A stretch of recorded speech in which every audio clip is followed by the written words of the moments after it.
Hello everyone, welcome to Ken Studies. आज है 7 जून। Start करते हैं आज के एमसीक्यू क्वेश्चंस। आज का फर्स्ट क्वेश्चन है, president Droupadi Murmu was conferred with the grand order of the chain of yellow star, the highest civilian honour of which country. आपसे पूछा जा रहा है, राष्ट्रपति द्रौपदी मुर्मू को किस देश के सर्वोच्च नागरिक सम्मान the grand order of the chain of yellow star से सम्मानित किया गया है। आपके ऑप्शंस हैं Bangladesh, Bhutan, Papua New Guinea या सूरीनाम। और इस क्वेश्चन में आपका करेक्ट ऑप्शन हो जाएगा ऑप्शन डी। ये सम्मान दिया गया है सूरीनाम देश की तरफ से। सूरीनाम के प्रेसिडेंट हैं Chandrika Prasad Santokhi, has conferred Suriname's highest civilian honor, the Grand Order of the Chain of Yellow Star, to President of India Draupadi Murmu, and she is the first Indian to receive this award. अभी हाल ही में भारत की राष्ट्रपति अपने visit पर हैं Suriname में, जहाँ पे दोनों कंट्री ने बहुत सारे MOUs साइन किए हैं डिफरेंट फील्ड में, जैसे कि हेल्थ सेक्टर हुआ, एग्रीकल्चर सेक्टर हुआ या कैपेसिटी बिल्डिंग सेक्टर हुआ। These MOUs include a joint work plan for cooperation in the field of agriculture and allied sectors for a period of 2023 to 2027। Suriname देश की बात करें तो ये दक्षिण अमेरिका महाद्वीप के उत्तर में स्थित एक देश है। इसके पड़ोसी देशों की बात करें तो पूर्व में फ्रेंच गुयाना है और पश्चिम में गयाना स्थित है। इसकी दक्षिणी सीमा की बात करें तो दक्षिणी सीमा इसकी ब्राज़ील से लगती है और इसकी राजधानी है परामारिबो। वर्तमान समय में राष्ट्रपति हैं चंद्रिका प्रसाद संतोखी। बढ़ते हैं नेक्स्ट क्वेश्चन की ओर। With reference to Sustainability Report for Financial Year 2021-2022 released on June 5, 2023, choose the correct statement। आपसे कहा जा रहा है 5 जून 2023 को जारी वित्त वर्ष 21-22 की सस्टेनेबिलिटी रिपोर्ट के संदर्भ में कौन सा कथन सही है, ये आपको बताना है। फर्स्ट स्टेटमेंट है, the report was published by NHAI। Second, as per the report, direct emission were reduced by 18.44% from financial year 1920 to 21-22.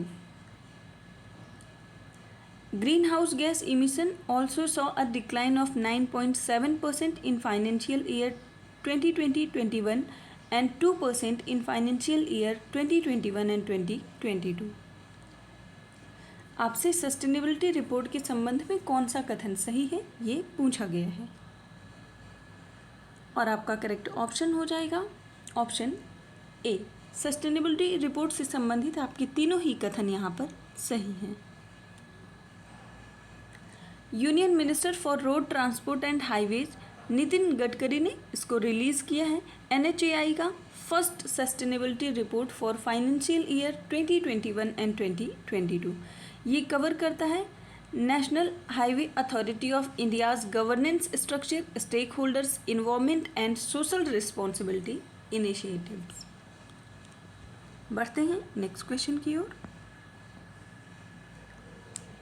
Who has become the first woman officer to assume command of a communication zone mechanical transport battalion? आपसे पूछा जा रहा है communication zone mechanical transport battalion की कमान संभालने वाली पहली महिला अधिकारी कौन बनी है। आपके ऑप्शंस हैं सुचिता शेखर, साक्षी दुबे, अदिति यादव या महक एल। और इस क्वेश्चन में आपका करेक्ट ऑप्शन हो जाएगा ऑप्शन ए। पहली महिला अधिकारी बनी है सुचिता शेखर।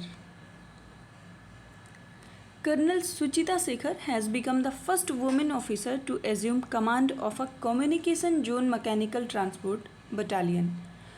और communication zone mechanical transport battalion की बात करें तो ये मेंटेन करता है the supply chain of fully operational northern command.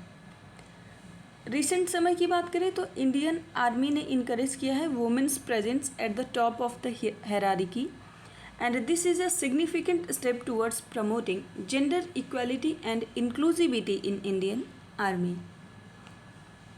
बढ़ते हैं नेक्स्ट क्वेश्चन की ओर. Which of the following parameters are considered for the National Institutional Ranking Framework? आपसे पूछा जा रहा है नेशनल इंस्टीट्यूशन रैंकिंग फ्रेमवर्क या जिसको हम NIRF रैंकिंग कहते हैं के लिए कौन सा पैरामीटर माना जाता है या उससे संबंधित कौन से पैरामीटर्स हैं. फर्स्ट है teaching and learning and resource, research and professional practices, outreach, inclusivity. आपको बताना है इनमें से कौन NIRF रैंकिंग के पैरामीटर्स हैं. और आपका करेक्ट ऑप्शन हो जाएगा ऑप्शन डी.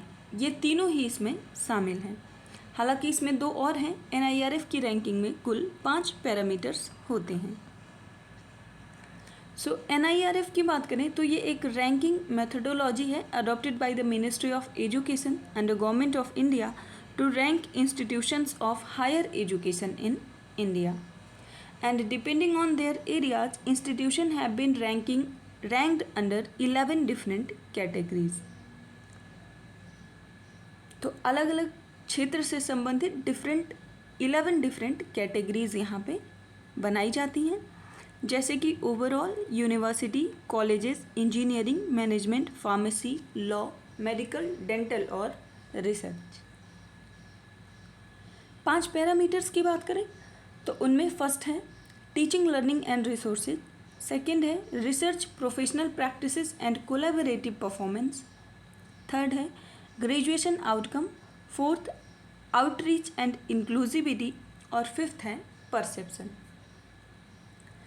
इस वर्ष NIRF रैंकिंग 2023 की बात करें तो ये 18th एडिशन है इस रिपोर्ट का, और इसको रिलीज़ किया है राजकुमार रंजन सिंह ने, जो कि हैं minister of state of education.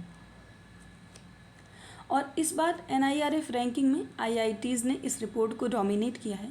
जैसे कि अगर हम ओवरऑल कैटेगरी की बात करें तो उसमें फर्स्ट प्लेस पर रहा है IIT मद्रास, IISc बेंगलोर रहा है सेकंड प्लेस पर और IIT दिल्ली थर्ड प्लेस पर रहा है. वहीं अगर हम इंजीनियरिंग कैटेगरी में बात करें तो IIT मद्रास फर्स्ट प्लेस पर है, सेकंड प्लेस पर IIT बॉम्बे और थर्ड प्लेस पर IIT कानपुर है. टॉप 10 इंस्टीट्यूट्स की बात करें इंडिया के तो फर्स्ट प्लेस पर है Indian Institute of Science, second पर JNU और थर्ड पे है जामिया मिलिया इस्लामिया. कॉलेजेस में मिरांडा हाउस फर्स्ट प्लेस पर है. इसके साथ ही अभी आपने देखा कि यूनिवर्सिटी कैटेगरी में IISc बेंगलुरु फर्स्ट प्लेस पर है. बढ़ते हैं नेक्स्ट क्वेश्चन की ओर. Name the exercise that was recently conducted by the South Western Command of the Indian Army in the western borders in Rajasthan and Punjab. आपसे पूछा जा रहा है उस अभ्यास का नाम बताइए जो हाल ही में भारतीय सेना के दक्षिण पश्चिमी कमान द्वारा राजस्थान और पंजाब में पश्चिमी सीमाओं पर आयोजित किया गया. आपके ऑप्शंस हैं गरुण शक्ति, समुद्र शक्ति, मित्र शक्ति या सुदर्शन शक्ति. और आपका करेक्ट ऑप्शन हो जाएगा ऑप्शन डी. उस एक्सरसाइज का नाम है सुदर्शन शक्ति. So South Western Command of Indian Army conducted a 4-day exercise जिसका नाम है सुदर्शन शक्ति from 22nd to 25th of May along the western borders in Rajasthan and Punjab. And this exercise was designed to validate operational preparedness of Indian Army in network-centric environment.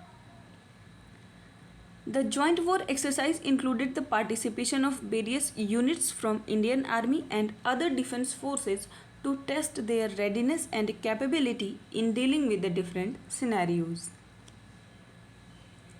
बढ़ते हैं next question की ओर. Who was recently elected as the president of 78th session of the United Nations General Assembly?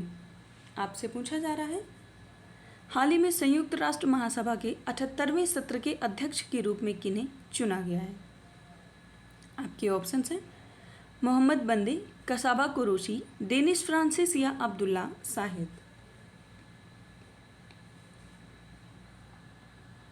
और इस question में आपका correct option हो जाएगा option C, Dennis Francis को चुना गया है 78th सेशन के लिए president of United Nations General Assembly. So on 1 June 2023 Dennis Francis, जो कि ट्रिनिडाड और टोबैगो के एम्बेसडर हैं to the United Nation, was elected as the president of 78th session of United Nations General Assembly in the General Assembly hall at United Nations headquarter in New York.